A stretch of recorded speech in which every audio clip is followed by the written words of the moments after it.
അങ്ങനെ ഫ്രാൻസ് ജയിച്ച വിഷമം മാറ്റാൻ വേണ്ടി ഞാൻ വിഷ്ണുവിന്റെ അടുത്ത് പറഞ്ഞു നമുക്കൊരു ലെമനേഡ് കുടിച്ചിട്ട് വന്നാലോ. ഞാനൊരു അർജന്റീന ഫാനാണേ, നമുക്കെന്നും ഫ്രാൻസ് ഒരു ഭീഷണി തന്നെയാണ്, ചുമ്മാ പറഞ്ഞതാട്ടോ.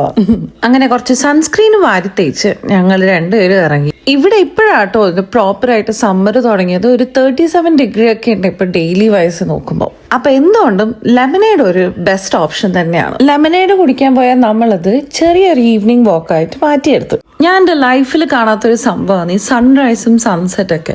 എപ്പോഴെങ്കിലും ഭാഗ്യം കിട്ടുകയാണെങ്കിൽ കുറച്ചും കൂടി ഒരു അടുത്ത് ക്ലിയർ ആയിട്ട് കാണണം എന്നൊക്കെ ഭയങ്കര ആഗ്രഹം ഉണ്ടായിരുന്നു. നമ്മളിപ്പോഴുള്ള ടൗൺ എന്ന് പറയുന്നത് ഭയങ്കര ചെറുതും പക്ഷെ ഭയങ്കര ബ്യൂട്ടിഫുൾ ആയിട്ടുള്ള ഒരു ടൗൺ ആണ്. ഇവിടുത്തെ മെയിൻ സൈറ്റ് സീയിങ് ഓപ്ഷനാണ് ഈ വെയിൽ വാച്ചിങ്. അതുകൊണ്ട് തന്നെ ഒരുപാട് ഷോപ്സ് നമുക്ക് വെയിൽ വാച്ചിങ്ങിന് ഓപ്ഷൻസ് ഉണ്ട് ഇവിടെ. ടോൾ ടോംസ്, ഞാൻ ഈ കടയിനെ പറ്റി ഒരുപാട് കേട്ടിട്ടുണ്ട്. ഇവിടുത്തെ ലെമനേഡ് അടിപൊളിയാണ് കേട്ടിട്ടുണ്ട്. ഈ ടോൾ ടോംസ് എന്ന് പറയുന്നത് ഇവിടുത്തെ ചങ്ങായി ആക്ച്വലി ഒരു 6.9 സംതിങ് ഹൈറ്റ് ഉണ്ട്. അതുകൊണ്ട് തന്നെയാണ് കടയുടെ പേര് ടോൾ ടോംസ് എന്നും വെച്ചിട്ടുള്ളത്. ഇത്രയും നല്ല കിടുവായ സ്പോട്ട് ഇവിടെ ഉണ്ട് അറിഞ്ഞിട്ട് നമ്മൾ വന്നില്ലെങ്കിൽ മോശമല്ലേ. അതുകൊണ്ട് നമ്മൾ ഇവിടെ വന്നിട്ട് ഒരു അടിപൊളി ലെമനേഡ് ഫ്ലോട്ട് ആണ് ഓർഡർ ചെയ്തത് വിത്ത് വാനില ഐസ്ക്രീം. അടിപൊളി സംഭവമായിരുന്നു. ഞാൻ ഒരിക്കലും വിചാരിക്കാത്തതാണ് ലെമനേഡിൽ ഐസ്ക്രീം ഇട്ട് കഴിഞ്ഞാൽ അതിന്റെ ടേസ്റ്റ് എങ്ങനെയായിരിക്കും.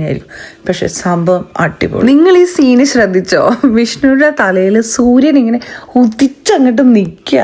നമ്മളെ പഴയ മലയാള സിനിമയിൽ സ്റ്റാർട്ടിങ്ങിൽ തന്നെ ഒരു സൂര്യൻ ഉദിക്കുന്ന ഒരു പിക്ചറൊക്കെ കാണാറില്ല, അതുപോലെ ഇല്ലേ ഇത് കാണാൻ വേണ്ടിയിട്ട്. ഇവിടുത്തെ അറ്റ്മോസ്ഫിയറും പീസ്ഫുള്ളും കാറ്റൊക്കെ ഈവനിങ് വാക്കിന് ബെസ്റ്റ് സ്പോട്ടാണ്. ഈ ടൗണിന് വേറൊരു പ്രത്യേകതയുണ്ട്. വിന്റർ സീസണിൽ ഒരു പട്ടിക്കുഞ്ഞിനെ പോലെ ഇവിടെ കാണില്ല. കാരണം കംപ്ലീറ്റ് ഷോപ്സ് ആയാലും ഈ വെയിൽ വാച്ചിങ്ങും ഒക്കെ ക്ലോസ് ആയിട്ട് ഒരു മനുഷ്യക്കുഞ്ഞിനെ വരെ നമുക്ക് റോഡിൽ കാണാൻ പറ്റില്ല.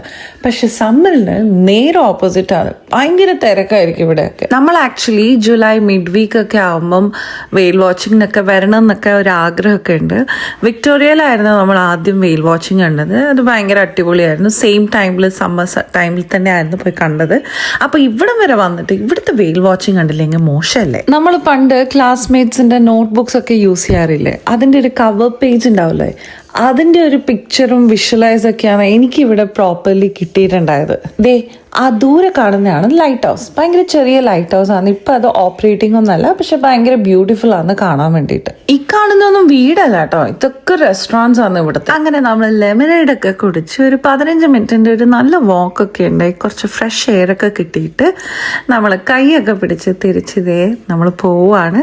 അപ്പൊ അത്രേ ഉള്ളൂ ഇന്ന്. ബൈ.